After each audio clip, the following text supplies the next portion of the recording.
It's me, it's your boy Big Fred, and this is the weekly Dynamite recap. The final show before Full Gear this weekend. Jericho and Guevara fought Danielson and Claudio in the opening match, in what some might say was the match of the night.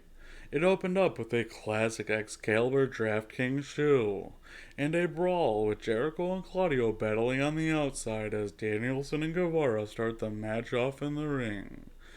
This match was overall a nice back and forth until that dastardly singing pink dinosaur, Christopher Jericho, used the bat to take advantage, cutting off Danielson from Claudio.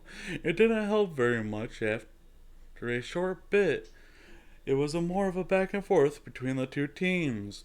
Jericho grabs the bat once again, but Claudio is a step ahead and gets Jericho in position for the big swing, and he goes right round, baby, right round, transitioning into a Boston Crab for the victory as the Ocho taps. That big purple singing dinosaur Jericho is first unmasked on the Masked Singer, and now this. What a terrible wing for the JAS. This is a great match to lead into the pay-per-view, and regardless of what the Twitter marks say, Sammy is undeniably one of the hottest heels in all of AEW. But will he remain a member of the JS after Saturday's four-way match, or will he take the ROH title? After this, we get a short clip of Sting and Darby driving in a car, presumably taking an early trip to Newark for some father and son bonding time before the big event. Then Slapnuts was there and a bit angry, it seemed. One could argue this was more of a reminder that the match was happening than a build to the match. They definitely could have done a bit more, but all in all, I'm happy to finally see TK listening to the vets that came before him and booking Slapnuts how Slapnuts should be booked. But thankfully, TK is a stats guy and figured out the perfect ratio of Slapnuts to wrestling, which is 23 seconds to the hour, leaving time for fresh young talent. Sadly for Samoa Joseph, that wasn't figured out until he was also an old dude. But hey, he is still here later tonight. And here they are, the acclaimed, the tag team champions. Max Caster with another great rap. Burnt like Leno, better watch out, boys. He might find ya and hit you with the iron chin. Then it finally came. The debut of the claimant, arguably the biggest debut in AEW history. The star of the Waterboy himself, Captain Insano. Well, that was unexpected, but a nice treat for this show. I'll give that music video and this entire entire segment 5 stars. Whatever the hell that means. Then we are off to a hot start as Daddy S gets him a piece of Swerve's booty butt cheeks. The bell finally rings and Bowens is off to a hot start. But I can only wonder, who is really over here? Daddy S? Or the acclaimed? The match seems to be a bit of a back and forth, a pattern we start to see throughout the night. It's almost as if they didn't want anybody to go over strong, for whatever reason.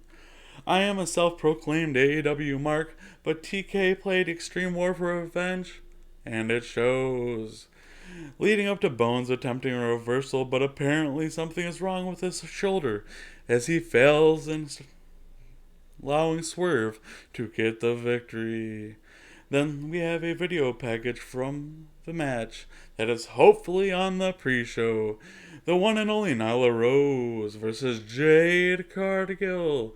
I would say I didn't care which way this one goes, but honestly the best part of Jade's whole act was Smart Mark as manager, who was replaced by Stokely, who was then let go for no reason at all.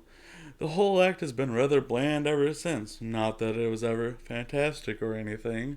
Aside from the Shaq match, every Jade match is the same. The only difference between Jade and Goldberg's push is Brett has no complaints. Next, we have Tony Schiavone in the ring as he introduced the TV champion of a company with no TV deal, Samoa Joe. Joe cuts a savage promo on Wardlow saying that people think what he did is shocking. But what is really shocking is expecting a man to wait to be a victim. If anyone wants to be a tough old lad, they can come and find him. Classic Joe. Will Hobbs enters the call and says something or another about being a tough fella until Wardlow music hits. But where could he be? Hobbs and Joe stare up the ramp, waiting for him to show his face, but by God, where could he be? Wardlow comes from the crowd and attacks Joe from behind. Hobbs hits the ring and a brawl ensues. AEW's 5-foot-tall security team must have had the night off as the stars of AEW Dark fill the ring to separate the three men. But the ring gets cleared apart from Wardlow and Dark Order who step aside, letting Wardlow hit a big dive on everyone standing outside there waiting. As they get things back in order, we go backstage to Britt Baker, who cuts a wonderful promo on Saria. Is it just me, or does her name sound like a Canadian saying sorry, yeah? Maybe not. This might unironically be the best Britt Baker promo I have heard since the founding of AEW. She comes off strong, and it almost making her come off as the face. I don't know what to think here.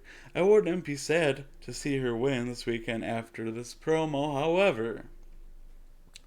I am sure she will find a way to make me regret saying this and quickly.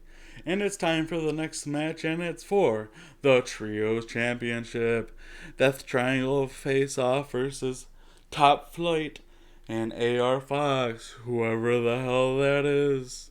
This is a good match. Everyone in the ring is a top-notch performer. But let's be real. Death Triangle wins after Pac hits a black arrow on AR Fox. Afterwards, Pac grabs the mic and talks about the rumors. Says he has heard them, as have you, and let's just make it official. Death Triangle has challenged the Elite to a match at Full Gear. The clock has finally struck midnight. And it is official. Finally, the curse of Philip has been lifted of all wrestling, and it has become elite again. Then we get a Ricky Starks promo hyping this match against Lance Archer on Friday. Frankly, I didn't know these two were still signed to AEW. Well, onwards bound. It's now time for Ethan Page versus Bandito. This match has everything you want from a traditional style AEW match. High spots, thigh slaps, and near falls. Here at the Big Fred Show, we say that with love because Exploited deleted Jim Cornette. That dirty Exploited deleted. And then the match ends when Danhausen's friend Egon hits the Egon's Edge for the 3. Then we're on to an angle I am excited to finally see come to an end. Jungle Boy Jack Perry versus the Dino Boy Luchasaurus himself. They start with a standard video package. I am so tough, I can't believe you betrayed me. I am mad. Other things of the sort. But as I personally can't wait for this to end, and hopefully we get that in the form of a great cage match at Full Gear. But then we can cut our laces and face the fact that Lucho Dino is Jungle Boy's Marty Jannetty. Then we get a video package for the Eddie and Ortiz versus Takashita and Okami, and that is going to be one hell of a banger on Rampage this Friday. And now on to our main event. Toni Storm versus Anna Jay. Oh yeah. These two ladies put on a great main event, but my brain kept wandering to the word and term. At first I thought it was a goddamn good idea, but this gimmick needs to end, and it needs to end soon. It's not just working. It just isn't. Nobody wants to see Rosa in the title picture. She is arguably the current weak link in the AEW women's division, so why not just let it go? This match ends with Anna Jay tapping out to Toni Storm, then we quickly move on to the real reason for this segment. Britt Baker and friends make their way to the ring, and Hayter jumps into the ring for a good old stare down. This should be a great matchup at this weekend's Full Gear. Let's give it a preemptive 5 stars. There is 10 minutes left in the broadcast, and the main event is not over. Mox music hits. We get a great promo by Mox to build towards the match with MJF at Full Gear for the title. If it is true what he says, it will be made more prestigious with his reign, and if it continues, as he is the one that has defined the title. Mox, without a doubt, is the perfect person, however, to pass the torch to the devil himself, Maxwell Jacob Friedman.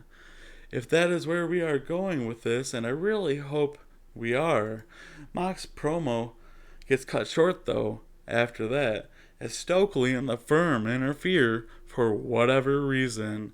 They attack the champ along with Regal. Well, an Ass Boy tries, but he trips. MJF's music hits and he finally does some good and takes out the silly Ass Boys. I love how MJF managed to come out for a save but still keep his heel character and do it in almost a backwards way that makes you still hate him, or should I say, love to hate him. He wasn't being a hero at all. His performance alone allowed you to see that. He was doing it for himself and nobody else. But Max does what he does best and kills it on the mic, only to be interrupted by Mox, who says the training wheels come off on Saturday. Mox ends with a cocky note, running into MJF on the way out. A perfect way to end the lead-in to a show to a pay-per-view where the generational talent will finally be given his flowers, if you ask me. Thank you to everyone for watching. Please hit the like and subscribe button. This will be all for this episode, but we will be back on Friday with full gear predictions, and on Sunday for a full gear recap. See ya.